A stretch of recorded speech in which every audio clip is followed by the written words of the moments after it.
Kết quả hôm nay cho hai con sóc bông ăn sán thôi. Đó từ nà nó hơ thật kia nó. Có thể bỏ trống ra bị trâu kia này, bỏ trâu cô kia này. Bỏ trống hả ngô.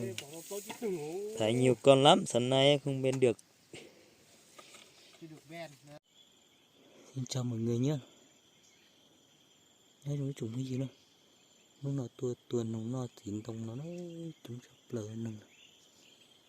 Ra chưa nó là số.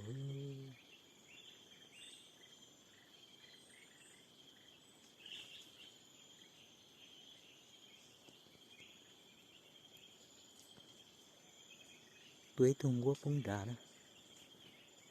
Bên một con cu xanh rơi xuống dưới rồi nhá.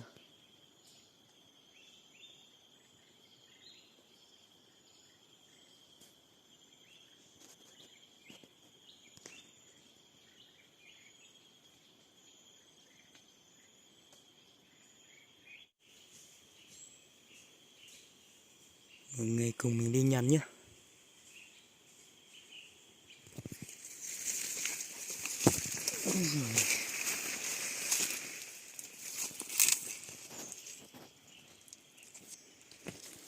Đây nhá mọi người nhé. Một con nữa nhé.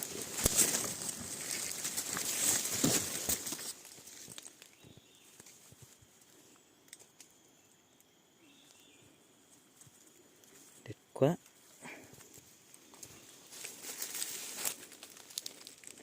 Cái cu rừng cu xanh nhá.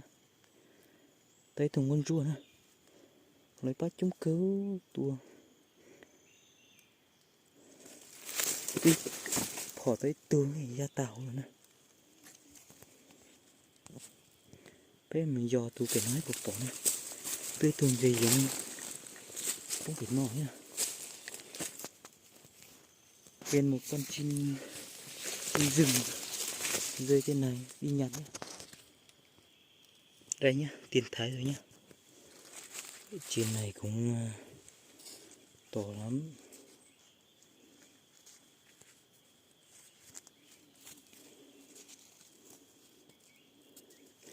Béo lắm trên này.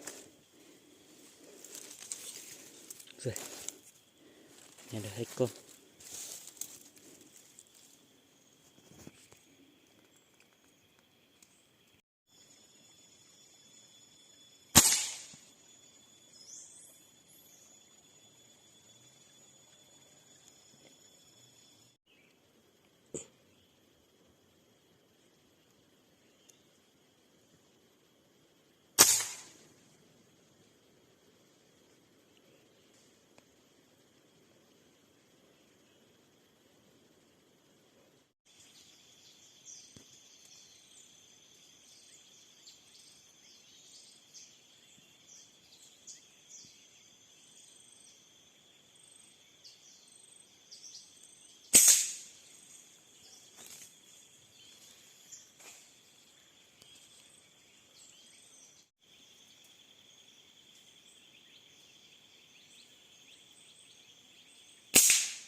Bên 3 con lô cốt trên này nhá.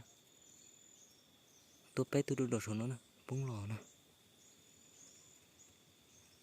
Bên 3 phát lô cốt trên này rơi xuống. Một con tay nhá.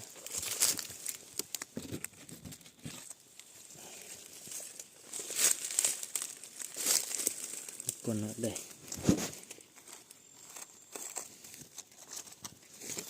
Hai con này. Một con cái này nữa.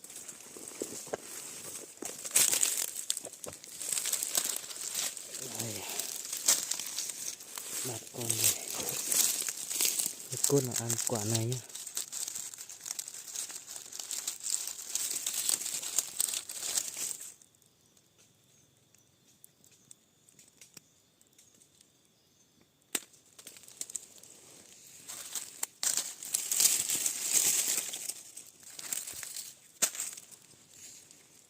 Ba con rồi.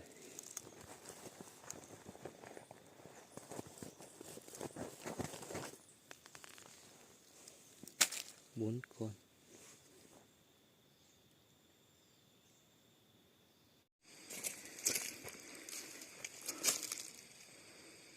Thay một tổ chim đấy nhá. Con chim này không biết chim gì ấy.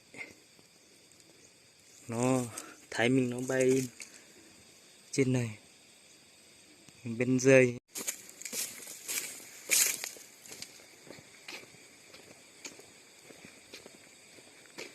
Trời nắng quá các bạn ạ. Đây.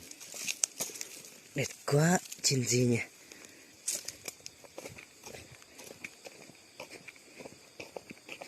Ui giời. Chim gì đẹp thế nhỉ?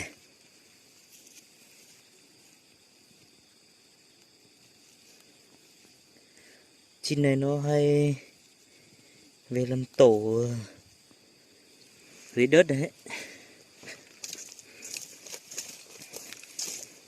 Đây. Nó ở trong cái lô. Nó làm như này.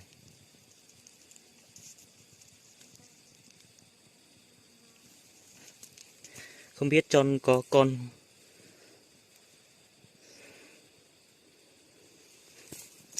Nó đau được đất nhiều thế này rồi. Ít trồng nguy chứ đâu.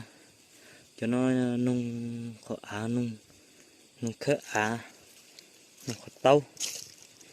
Ngô tà rô.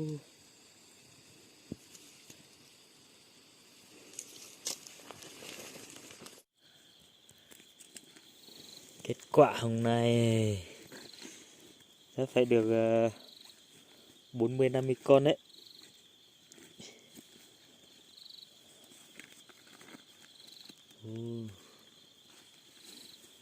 Nó một tuần nung tôi trúng cơ ta xí mà chỉ tông có đầy đi ư.